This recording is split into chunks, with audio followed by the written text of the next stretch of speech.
السلام علیکم ورحمۃ اللہ تعالی وبرکاتہ۔ نحمده ونصلي ونسلم على رسوله الكريم، اما بعد فاعوذ باللہ من الشیطان الرجیم، بسم اللہ الرحمن الرحیم۔ ان اللہ وملائکتہ یصلون علی النبی یا ایہا الذین آمنوا صلوا علیہ وسلموا تسلیما۔ اللہم صل علی سیدنا ومولانا محمد معدن الجود والکرم وآلہ الکرام وابنہ الکریم وبارک وسلم صلاۃ وسلاما علیک یا رسول اللہ صلی اللہ تعالی علیہ وسلم۔ سورہ بقرہ آیت نمبر 188 کی تفسیر ہے۔ اللہ تبارک و تعالی ارشاد فرماتا ہے، وَلَا تَأْكُلُوا أَمْوَالَكُمْ بَيْنَكُمْ بِالْبَاطِلِ وَتُدْلُوا بِهَا إِلَى الْحُكَّامِ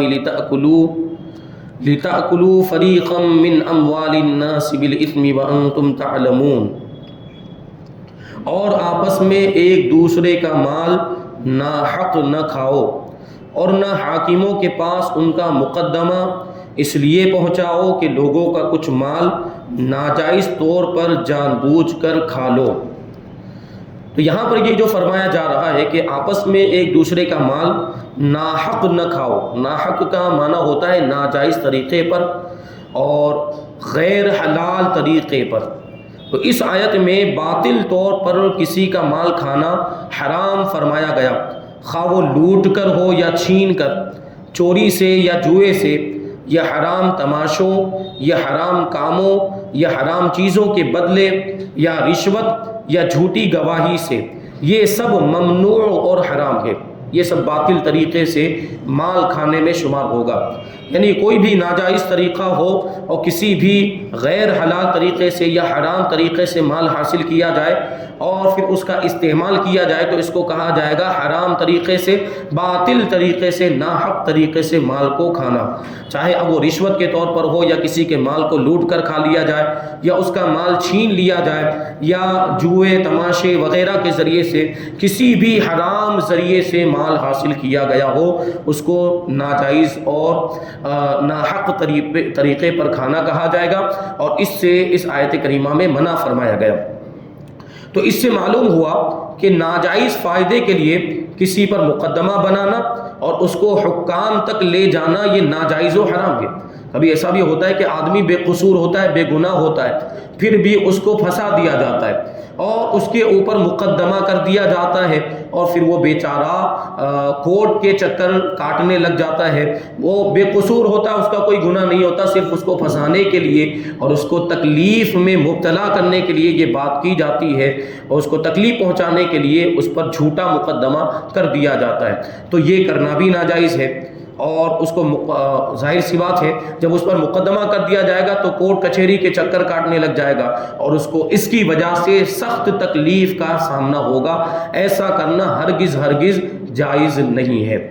تو اسی طرح اپنے فائدے کی غرض سے دوسرے کو ضرر پہنچانے کے لیے حکام پر اثر ڈالنا اور رشوتیں دینا یہ بھی حرام ہے، کیونکہ رشوت دینے کا مطلب یہ ہوتا ہے کہ اپنا فائدہ نکالنے کے لیے یا دوسرے کسی کو نقصان پہنچانے کے لیے جو پیسہ دیا جائے، جو مال دیا جائے وہ رشوت کہلاتا ہے، اور رشوت بھی حرام ہے۔ اللہ کے رسول صلی اللہ علیہ وسلم نے ارشاد فرمایا کہ رشوت لینے والا اور رشوت دینے والا دونوں جہنم میں ہیں، یعنی دونوں جہنمی ہیں۔ تو اس سے ہمیں اندازہ لگا لینا چاہیے کہ رشوت کتنا بڑا جرم ہے اور رشوت لینا دینا یہ کتنا بڑا گناہ ہے۔ تو کبھی بیچ والے کچھ لوگ ہوتے ہیں، کچھ میڈیٹر لوگ ہوتے ہیں جن کا تعلق حکام سے ہوتا ہے، آفیسرز سے ہوتا ہے اور بڑے لوگوں سے ہوتا ہے۔ تو وہاں تک کسی کو پہنچانے کے لیے یا بیچ میں وہ ہوتے ہیں، تو جب تک ان سے رابطہ نہ کیا جائے تو وہ اوپر والے آفیسر تک پہنچنے ہی نہیں دیتے، اور ان سے رابطہ کرنے کا مطلب یہ ہوتا ہے کہ ان کو پیسے کھلائے جائیں، تو جب تک بیچ والے آدمی کو پیسے نہیں کھلائے جاتے وہ ہم کو اصل آدمی تک پہنچنے ہی نہیں دیتا، اور اگر ہم ایسی صورت میں بیچ والے کو پیسے نہ دیں تو ہمارا کام بھی نہیں ہو پائے گا۔ بہرحال کبھی کچھ مجبوری کی صورت ہوتی ہے کہ وہ اگر پیسے نہ دیے جائیں تو ہمارا کام پورا ہی نہیں ہو پائے گا، اور وہ کام ہمارا بہت زیادہ ضروری بھی ہوتا ہے کہ اگر وہ کام ہمارا نہ ہو پائے گا تو ہمیں سخت تکلیف کا سامنا کرنا پڑے گا، تو ایسی صورت میں اس بیچ والے کو روپیہ دینے کی اجازت ہوگی، لیکن یہ آخری مرحلے میں بالکل مجبوری کی جب صورت پیدا ہو جائے اس وقت اس کی اجازت ہوگی، ورنہ عام طور پر اس طرح جو ہے کہ روپیہ پیسہ دینے کی اجازت نہیں، کیونکہ یہ رشوت ہوا کرتا ہے۔ حکام تک رسائی رکھنے والے لوگ اس آیت کے حکم کو پیش نظر رکھیں کہ جو بیچ والے لوگ ہیں جو اس طرح لوگوں سے پیسے اینٹھتے ہیں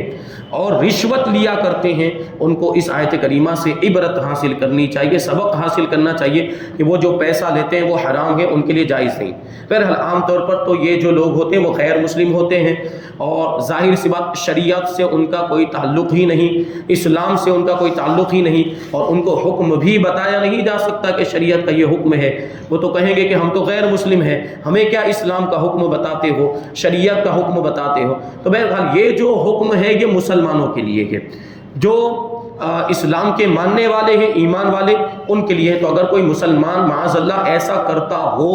تو اسے اس سے باز آ جانا چاہیے، اور یہ جو رشوت وغیرہ کے معاملات اور حرام وغیرہ کے معاملات ہیں اس سے ہمیں ضرور پرہیز کرنا چاہیے، اور اس طرح کے مال میں کبھی بھی برکت نہیں ہوتی، بلکہ اس طرح کا مال ہمارے لیے وبال جان بن جاتا ہے۔ ایسے لوگوں کو آپ عام طور پر دیکھیں گے کہ بظاہر مالدار ہو جاتے ہیں لیکن ان کے مال میں کوئی برکت نہیں ہوا کرتی، یا مال بہت زیادہ جمع بھی ہو جاتا ہے تو کبھی ایسی کوئی مصیبت آ جاتی ہے یا کبھی ایسی کوئی بیماری آ جاتی ہے یا کوئی پریشانی آ جاتی ہے کہ ان کا یہ سارا مال ختم ہو جاتا ہے، یہ سارا مال ان کو خرچ کر دینا پڑتا ہے۔ بہرحال کچھ نہ کچھ معاملہ ضرور پیش آتے ہیں۔ حضرت ابو بکر صدیق رضی اللہ تعالیٰ عنہ سے روایت ہے کہ نبی کریم صلی اللہ علیہ وسلم نے ارشاد فرمایا، وہ شخص ملعون ہے، یعنی اس پر اللہ کی لعنت ہے، جو اپنے مسلمان بھائی کو نقصان پہنچائے یا اس کے ساتھ دھوکہ کرے۔ تو دیکھیں، اپنے مسلمان بھائی کو نقصان پہنچانا یا اس کو دھوکہ دینا، یہ اللہ تعالیٰ کی لعنت برسنے کا سبب ہے۔ ہم اللہ تبارک و تعالیٰ کی لعنت کے مستحق ہو جاتے ہیں اگر ہم ایسا کوئی کام کرتے ہیں، تو یعنی اپنے بھائی کو نقصان پہنچائیں یا اپنے بھائی کو دھوکہ دیں تو ہم پر اللہ کی لعنت۔ اور لعنت برسنے کا مطلب یہ ہوتا ہے کہ ہم اللہ کی رحمت سے دور ہو جاتے ہیں اور اللہ کے عذاب کے مستحق ہو جاتے ہیں، اور ہرگز بھی کوئی ایمان والا اور کوئی مسلمان یہ نہیں چاہے گا کہ وہ اللہ کی رحمت سے دور ہو جائے اور اللہ کے عذاب کا مستحق ہو جائے، ہرگز کوئی ایمان والا اور مسلمان یہ نہیں چاہتا۔ تو بہرحال ہمیں ایسے کاموں سے بچنا چاہیے، کبھی بھی اپنے مسلمان بھائی کو نقصان نہیں پہنچانا چاہیے اور اس کو دھوکہ نہیں دینا چاہیے، بلکہ اپنے مسلمان بھائی کو جہاں تک ہو سکے فائدہ پہنچانے کی کوشش کرنی چاہیے۔ بہرحال اگر ہمارے کوئی دوست احباب اور ہمارے بھائی اگر کسی بڑے عہدے پر ہوں، گورنمنٹ کی جاب میں ہو یا کسی ایسی جگہ پر ہوں جہاں پر وہ مسلمان بھائیوں کو فائدہ پہنچا سکتے ہوں کہ کفار کے پاس جانے کی صورت میں رشوت دینی پڑتی ہے، تو اگر وہ مسلمان کے پاس پہنچے تو بغیر رشوت کے کام ہو جائے، تو وہ بغیر رشوت کے اپنے مسلمان بھائیوں کا کام کر دیں تو انشاءاللہ تبارک و تعالیٰ ان کو اس کا بہت زیادہ ثواب ملے گا۔ تو اس انداز میں بھی دین کی خدمت کی جا سکتی ہے اور اس انداز میں بھی ثواب کمایا جا سکتا ہے۔ بہرحال تو یہ طریقے ہیں اور یہ صحیح انداز ہے مسلمان بھائیوں کو فائدہ پہنچانے کے۔ یہ بھی معلوم ہوا کہ جھوٹی گواہی، جھوٹی وکالت، جھوٹے مقدمے کی پیروی اور کوشش کی اجرتیں، یہ سب حرام ہے۔ جو وکیل لوگ بھی آج کل جھوٹ بولتے ہیں اور جھوٹے مقدمے چلاتے ہیں، تو وکیل لوگوں کے تو معاملات یہ ہے کہ وہ جھوٹ نہ بولے تو ان کا کام ہی نہ چلے، کیونکہ ان کو تو پیسہ ملتا ہے، اسی بات کا پیسہ دیا جاتا ہے کہ وہ ہم کو جتا دیں، وہ ہمارا مقدمہ کامیاب بنا دیں، یہ ان کا کام ہوتا ہے، ان کو اسی کا پیسہ ملتا ہے۔ اب وہ چاہے وہ سامنے والا سچ کہہ رہا ہو یا سامنے والا جھوٹ بول رہا ہو، واقعی وہ مجرم ہو یا نہ ہو، بہرحال ان کو تو اس کو جتانا ہے۔ تو اب اس کے لیے ان کو جھوٹ بولنا پڑے یا جو بھی کرنا پڑے، جھوٹے ثبوت اکٹھے کرنے پڑے، یہ سب کچھ کرتے ہیں وکیل لوگ۔ تو اگر یہ جھوٹی کارروائی وہ لوگ کر رہے ہیں اور جھوٹے ثبوت جو ہے کہ اکٹھا کر رہے ہیں یا جھوٹے گواہوں کو لے کر آ رہے ہیں، تو ایسی صورت میں جو بھی اجرت وہ لوگ لیں گے یا جو بھی رشوت وغیرہ کے معاملات ہیں، یہ سب حرام ہے، اس کی آمدنی بھی حرام ہے۔ بہرحال اگر کوئی وکیل بھی بن گیا ہے تو اس کو بھی جائز طریقے پر اپنے عہدے کو استعمال کرے اور اپنی اس ڈگری کو استعمال کرے جائز طریقے پر، تبھی اس کی اجرت حلال ہو سکتی ہے۔ ورنہ اس میں اگر جھوٹ بول کر کما رہا ہے یا ناجائز طریقے پر جھوٹی گواہیاں وغیرہ یا جھوٹے ثبوت اکٹھا کر کے اس کو کما رہا ہے، تو پھر اس کی اجرت حلال نہیں ہوگی۔ بہرحال تو ہمارے وہ بھائی جو ایڈوکیٹ ہیں یا جو وکیل بن گئے، ان کا جو وکیل یا جو ہے کہ وکالت کی جو ڈگری ہے یا ایڈوکیٹ کی جو ڈگری ہے، اس کا بھی جائز استعمال ہو سکتا ہے۔ یعنی انہوں نے جو معلومات حاصل کی ہے، اگر اس کو اسلام کے لیے استعمال کریں، رسول پاک صلی اللہ علیہ وسلم کی ناموز کے لیے استعمال کریں، اور جو بھی معلومات انہوں نے حاصل کی ہے اس معلومات کا صحیح استعمال کریں، شریعت کے مطابق استعمال کریں، اسلام کی روشنی میں، اور ناجائز طریقوں سے بچتے رہیں، تو پھر اس کا بھی انہیں ثواب ملے گا۔ آگے آیت نمبر 189 اللہ تبارک و تعالیٰ ارشاد فرماتا ہے، یسألونک عن الأہلہ قل ہی مواقیت للناس والحج وليس البر بأن تأتوا البيوت من ظهورها ولكن البر من اتقى فأتوا البيوت من أبوابها واتقوا الله لعلكم تفلحون۔ اور تم سے نئے چاند کے بارے میں سوال کرتے ہیں، تم فرما دو یہ لوگوں اور حج کے لیے وقت کی علامتیں ہیں، اور یہ کوئی نیکی نہیں کہ تم گھروں میں پچھلی دیوار توڑ کر آؤ، ہاں اصل نیکی تو پرہیزگار ہونا ہے، اور گھروں میں ان کے دروازوں سے آؤ اور اللہ سے ڈرتے رہو اس امید پر کہ تم فلاح پا جاؤ، یعنی کامیابی پا جاؤ۔ اب یہاں پر دیکھیں تو اہلہ کا لفظ آیا ہے۔ اہلہ یہ نئے چاند کو کہا جاتا ہے، پہلا دوسرا چاند جو بالکل نیا چاند ہوتا ہے، تو اس چاند کے بارے میں صحابہ کرام نے اللہ کے رسول صلی اللہ علیہ وسلم کی بارگاہ میں پوچھا تھا کہ یہ چاند گھٹتا بڑھتا کیوں رہتا ہے؟ کبھی باریک ہوتا ہے پھر بڑھتا رہتا ہے، بڑھتے بڑھتے مکمل ہو جاتا ہے اور پھر کم ہونے لگ جاتا ہے، گھٹنے لگ جاتا ہے، یہاں تک کہ بالکل غائب ہو جاتا ہے، بالکل ختم ہو جاتا ہے۔ تو اس میں حکمت کیا ہے؟ یہ چاند گھٹتا بڑھتا کیوں رہتا ہے؟ اس کے پیچھے کی وجہ کیا ہے؟ صحابہ اکرام نے یہ بات پوچھی تھی۔ تو اب جواب تو یہ ہونا چاہیے تھا کہ یہ کیوں گھٹتا بڑھتا ہے، کیا اس کے اندر وجہ ہے، اس کا سبب کیا ہے۔ اور ابھی جیسے کہ سائنس کے اعتبار سے بات کہی جاتی ہے کہ سورج اور چاند کے بیچ میں زمین آ جاتی ہے اور اس کی وجہ سے یہ چاند یہ گھٹتا بڑھتا رہتا ہے، تو یہ جواب نہیں دیا گیا، بلکہ جو سامنے والا پوچھ رہا تھا اس کے ذہن کے مطابق اور اس کے فائدے کے مطابق جواب دیا گیا۔ یعنی اس کا سبب کیا ہے، یہ کیوں ایسا ہوتا ہے، چاند کیوں گھٹتا بڑھتا ہے، یہ نہیں بتایا گیا بلکہ اس کا فائدہ بتایا گیا۔ تو بسا اوقات ایسا ہوتا ہے کہ ہمارے سامنے بھی اگر کوئی سوال پوچھنے والا آیا تو کبھی ایسا ہوتا ہے کہ جو سوال ہے اس کا بالکل وہی جواب نہیں دیا جاتا، بلکہ وہ جواب دیا جاتا ہے جو اس کے لیے زیادہ مفید ہو، بلکہ کبھی اس کے جواب کے ساتھ دوسرا جواب بھی شامل کر لیا جاتا ہے۔ جیسے ہمارے پاس ایک سوال آیا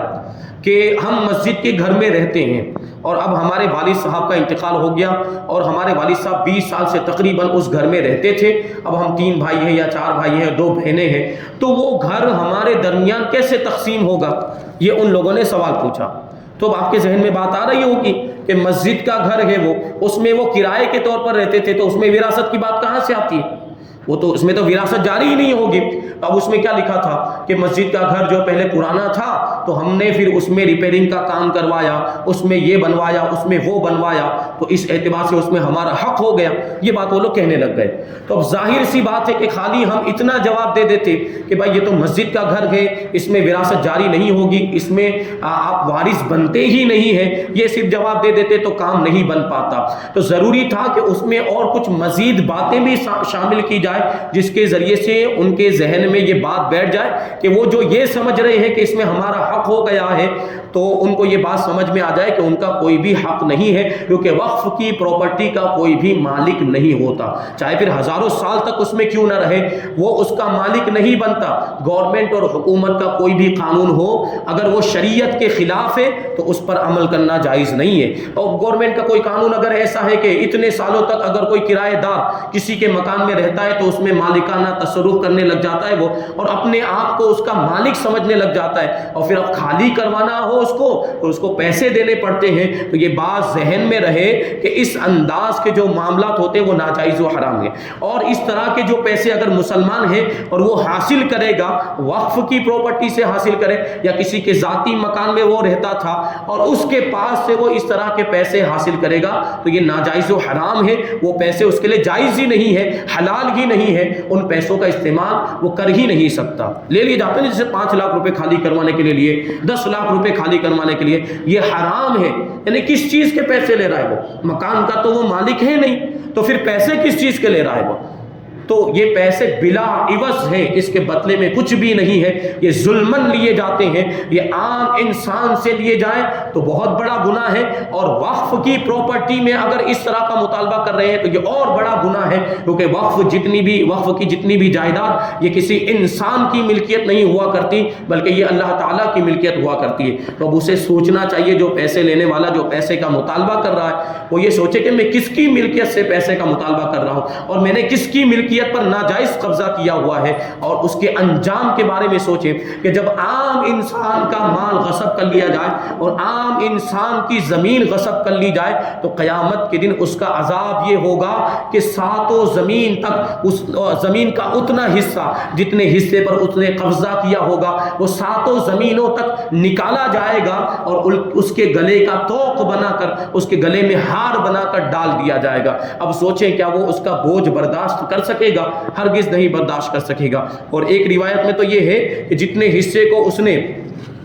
غصب کیا ہوگا، ناجائز قبضہ کیا ہوگا، وہ 7 زمینوں تک دھسایا جائے گا، اور 7 زمینوں تک اندر اس کو زمین کے اندر دھسا دیا جائے گا، یہ عذاب دیا جائے گا۔ یہ عام انسانوں کی زمین کو غصب کرنے کا یہ معاملہ، تو پراپرٹی جو وقف کی ہو وہ تو اللہ تعالیٰ کی ملکیت ہوتی ہے، اس پر اگر کوئی ناجائز قبضہ کر لے تو اس کا کتنا سخت عذاب ہوگا۔ بہرحال انہوں نے یہ سوال پوچھا تھا کہ بھائی ہم اس میں ہمارا کتنا حصہ ہوگا، تو اگر یہی جواب دے دیا جاتا کہ اس میں آپ کا حصہ نہیں ہوگا کیونکہ یہ تو وقف کی پراپرٹی ہے، تو یہ ہو سکتا تھا کہ وہ بعد کے کچھ مسائل کو غلط سمجھ لیتے، اس لیے پوری وضاحت کرنا ضروری تھا، تو ساتھ میں بہت ساری دوسری باتیں بھی شامل کر کے ان کو جواب دیا گیا۔ تو جو سائل کے لیے سوال کرنے کے لیے کبھی کچھ باتیں مفید ہوتی ہیں تو اس جواب کے اندر اس کو شامل کر لیا جاتا ہے،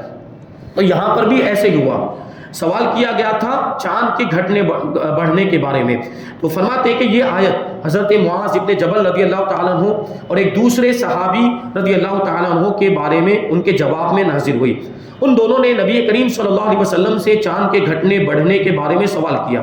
تو اس کے جواب میں چاند کے گھٹنے بڑھنے کے سبب کی بجائے اس کے فوائد بیان فرمائے، اس کے فائدے بیان کیے کہ وہ وقت کی علامتیں ہیں، یعنی چاند کے گھٹنے بڑھنے سے ہمیں وقت معلوم ہوتا ہے، دن اور تاریخ معلوم ہوتی کہ نہیں ہوتی، پہلا چاند، دوسرا چاند، تیسرا چاند، اس طرح ہم وقت کا اندازہ لگاتے ہیں اور تاریخ کا اندازہ لگاتے ہیں، اور آدمیوں کے ہزارہ دینی اور دنیاوی کام اس سے متعلق ہیں۔ یہ چاند کی تاریخ ہمیں معلوم ہو جاتی ہے تو اس کے ذریعے سے ہمارے کتنے کام ہو جاتے ہیں کہ آج پہلی تاریخ، آج دوسری تاریخ ہے، اس کے مطابق ہم اپنے کام کو آسان بناتے ہیں۔ زراعت یعنی کھیتی باڑی کے کام آسان ہو جاتے ہیں، کیونکہ کھیتی باڑی میں تاریخ معلوم ہونا ضروری ہے کہ اتنے دنوں تک کھیتی کی جائے گی اور اس کے بعد کھیتی کو کاٹا جائے گا، تو تاریخ معلوم ہونی چاہیے، وہ چاند کے ذریعے معلوم ہو جاتی ہے۔ تجارت وغیرہ کے معاملات، تجارت میں کبھی کسی کو وقت دیا جاتا ہے، کبھی قیمت ادا کرنے کے لیے، کبھی سامان ادا کرنے کے لیے وہ وقت متعین، بھائی اتنے چاند کو آنا تو میں دے دوں گا، اتنی تاریخ کو آنا تو میں دے دوں گا، یہ بھی ہوتا ہے۔ لین دین کے معاملات میں بھی، روزے اور عید کے اوقات اور شرعی احکام یعنی شرعی مسائل، اس میں تو چاند کی تاریخ کا اعتبار کرنا ضروری ہے، چاند کی تاریخ کا اعتبار ضروری ہے، اس میں آپ انگریزی تاریخ کا اعتبار نہیں کر سکتے یعنی شرعی احکام کے اندر آپ شمسی تاریخ یعنی جو یہ جنوری فروری والا جو مہینہ ہوتا ہے اس کا آپ اعتبار نہیں کر سکتے. شرعی احکام کے اندر آپ کو چاند کی تاریخ کا اعتبار کرنا ہی ضروری ہے. تو روزے اور عید وغیرہ میں بھی ظاہر سی بات جب تک چاند نظر نہیں آئے گا آپ کو روزہ نہیں رکھنا ہے. چاند نظر آ گیا رمضان کا تو آپ روزہ رکھنا شروع کر دیں, اور عید کا چاند نظر آ گیا تو آپ روزہ رکھنا موقوف کر دیں اور عید منائیں گے. تو اس کا پورا دار و مدار چاند پر ہے. عورتوں کی عدتیں, حیض کے ایام, حمل اور دودھ پلانے کی مدتیں اور دودھ چھڑانے کے وقت اور حج کے اوقات اس سے معلوم ہوتے ہیں کہ عدت بھی یہ اسلامی مہینوں سے شمار کی جائے گی. عدت بھی اگر 3 مہینے والی جو عدت بیان کی جاتی جہاں پر 3 مہینے والی, ورنہ عام طور پر حیض والی عورت کے لیے 3 حیض بیان کیے جاتے تو اس میں مہینے کا سوال ہی نہیں آتا. اگر جیسے کوئی سن ایاس کو پہنچ گئی ہے یعنی اس عمر کو پہنچ گئی کوئی عورت کہ اب اس کو حیض ہی نہیں آتا ہے تو ایسی صورت میں 3 مہینوں کے ذریعے سے اس کی عدت ہوگی. یا کسی کا نکاح نابالغی کے حالت میں کر دیا گیا تھا تو نابالغ لڑکی کو حیض نہیں آتا اور اس کو طلاق دے دی گئی تو پھر اس کی عدت بھی یہ 3 مہینے کے ذریعے شمار ہوگی. اور یہاں جو 3 مہینے کہے جا رہے ہیں وہ 3 مہینے کون سے؟ اسلامی سال اور چاند کی تاریخ ہے. اسی طرح جو وفات کی عدت ہوتی ہے اس میں تو پھر مہینوں کے ذریعے ہی عدت شمار کی جاتی ہے. 4 مہینے 10 دن, تو وہ 4 مہینے 10 دن یہ اسلامی مہینوں کے اعتبار سے ہی ہوں گے, وہ انگریزی مہینے کے اعتبار سے نہیں ہوں گے. تو حیض کے ایام بھی اسی تاریخ کے اعتبار سے شمار کیے جائیں گے. حمل اور دودھ پلانے کی مدت ہے کہ حمل کی مدت کتنی ہوئی, 9 مہینے ہوتے ہیں تو وہ 9 مہینے کیسے ہوں گے. اور دودھ پلانے کی مدت, دودھ پلانے کی جو مدت ہے وہ 2 سال بتائی گئی. 2 سال سے 1 دن بھی زیادہ دودھ پلانا بچے کو یہ جائز نہیں ہے. 2 سال سے 1 دن بھی زیادہ بلکہ 1 گھنٹہ بھی ہو چکا ہے اور دودھ پلا دیا تو وہ پلانے والی ماں جو ہے وہ گنہگار ہوگی. تو 2 سال سے 1 دن بھی زیادہ دودھ نہیں پلا سکتے. تو یہ 2 سال بھی کون سے؟ اسلامی مہینے کے اعتبار سے جو 2 سال ہوں گے وہی معتبر ہوں گے. اور دودھ چھڑانے کا وقت وہی ہے. اور حج کے اوقات اسی سے معلوم کیے جا سکتے ہیں, کیونکہ شروع میں جب چاند باریک ہوتا ہے تو دیکھنے والا جان لیتا ہے کہ ابتدائی تاریخیں ہیں, اور جب چاند پورا روشن ہو جاتا ہے تو معلوم ہو جاتا ہے کہ یہ مہینے کی درمیانی تاریخ ہے, اور جب چاند چھپ جاتا ہے تو معلوم ہو جاتا ہے کہ مہینہ ختم ہونے پر ہے. پھر مہینوں سے سال کا حساب ہوتا ہے. یہ وہ قدرتی جنتری ہے جو آسمان کے صفحے پر ہمیشہ کھلی رہتی ہے, اور ہر ملک اور ہر زبان کے لوگ پڑھے لکھے بھی اور بے پڑھے بھی سب اس سے اپنا حساب معلوم کر لیتے ہیں. یاد رہے کہ بہت سے احکام میں چاند کا حساب رکھنا ضروری ہے, جیسے بالغ ہونے کی عمر کے اعتبار سے, یوں ہی روزہ, عیدین, حج کے مہینوں اور دنوں کے بارے میں, یوں ہی زکوٰۃ میں جو سال گزرنے کا اعتبار ہے وہ بھی چاند کے اعتبار سے ہی ہے. جو زکوٰۃ میں کہا جاتا ہے نا کہ سال پورا ہو جائے تو زکوٰۃ واجب ہوگی, تو اس میں بھی اسلامی سال ہی اور چاند کی تاریخ ہی معتبر ہے. اور آگے جو یہ فرمایا گیا کہ نیکی یہ نہیں ہے کہ تم گھروں میں پچھلی دیوار کو توڑ کر آؤ, تو اس کا کیا مطلب ہے کہ پچھلی دیوار کو توڑ کر آؤ, یہاں یہ کیوں فرمایا جا رہا ہے؟ تو کہتے ہیں کہ زمانے جاہلیت میں لوگوں کی یہ عادت تھی کہ جب وہ حج کے لیے احرام باندھ لیتے تو اپنے مکان میں اس کے دروازے سے داخل نہیں ہوتے تھے, یعنی اس کو غلط سمجھتے تھے کہ احرام کی حالت میں دروازے سے داخل ہوا جائے.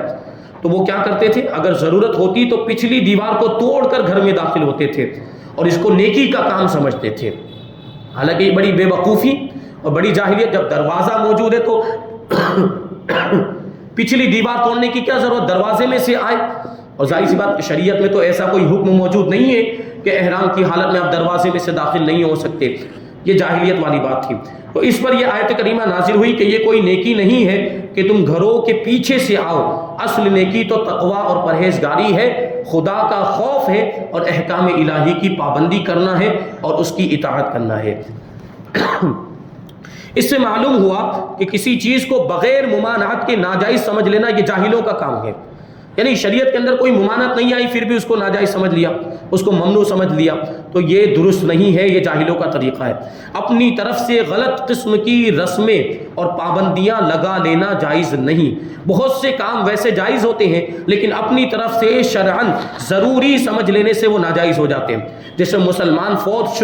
شدگان یعنی مرحومین کے ایصال ثواب کے لیے سویم 40واں وغیرہ کرتے ہیں کہ ویسے کرے تو جائز ہے, لیکن اگر یہ سمجھ کر کرے کہ یہ کرنا ضروری ہے یا دوسرے اور 40ویں دن ہی کرنا ضروری ہے تو ناجائز ہے. یوں ہی سویم اور 40واں وغیرہ جائز ہے تو انہیں اپنی طرف سے ناجائز کہنا بھی حرام ہے, کفار کے طرز عمل کی نقالی ہے۔ بہرحال افراط و تفریط سے بچنا ضروری ہے اور اس طرح کی چیزوں کی طرف غور کرنا چاہیے۔ شادی، مرگ اور زندگی کے دیگر معاملات میں نہ جانے کیسی کیسی رسمیں کہاں سے گھس آئی ہیں، اور بہت ساری ایسی رسمیں شادی وغیرہ کے موقع پر تو خاص طور پر ہماری مائیں بہنوں نے ایسی رائج کر دی ہیں کہ ان کو اتنا زیادہ ضروری سمجھ لیا جاتا ہے، فرض اور واجب سمجھ لیا جاتا ہے، اور وہ سوچتی ہے کہ اگر یہ نہیں کیا جائے گا تو شادی ہوگی ہی نہیں۔ جیسے ہلدی کی رسم ہے، اور ہلدی کی رسم میں اتنے خرافات، اللہ کی پناہ۔ اور ہلدی کی رسم کے بارے میں جب علماء بیان کرتے ہیں یا دیگر خرافات اور دیگر رسموں کے بارے میں بیان کرتے ہیں تو کیا کہتے ہیں کہ یہ تو باپ دادا سے چلا آ رہا ہے۔ تو کیا باپ دادا کنویں میں کود کر مر گئے تھے تو آپ بھی کنویں میں کود کر مر جائیں گے؟ یہ تو بات صحیح نہ ہوئی، یہ تو بات درست نہ ہوئی۔ یعنی باپ دادا اگر ناجائز کام کرتے تھے تو ہم وہ ناجائز کام نہیں کریں گے، باپ دادا اگر کوئی اچھا کام کرتے تھے تو پیروی کی جائے گی، باپ دادا اگر شریعت کے مطابق کام کرتے تھے تو اس پر عمل کیا جائے گا۔ لیکن باپ دادا کوئی ناجائز کام کرتے تھے تو اس میں باپ دادا کا حوالہ نہیں دیا جا سکتا، یعنی یہ نہیں کہا جا سکتا کہ باپ دادا کرتے تھے تو ہم کرتے تھے۔ بہرحال یہ چیزیں کچھ ہیں جو ذہن میں رکھنے کی ضرورت، اس پر اور بہت زیادہ گفتگو کی جا سکتی لیکن وقت ختم ہو گیا۔ اللہ تبارک و تعالیٰ کی بارگاہ میں دعا ہے کہ جو کچھ بھی بیان ہوا اس پر ہم سب کو عمل کرنے کی توفیق عطا فرمائے، اور نور قرآن سے ہم سب کے دلوں کو روشن اور منور فرمائے۔ وما علینا الا البلاغ۔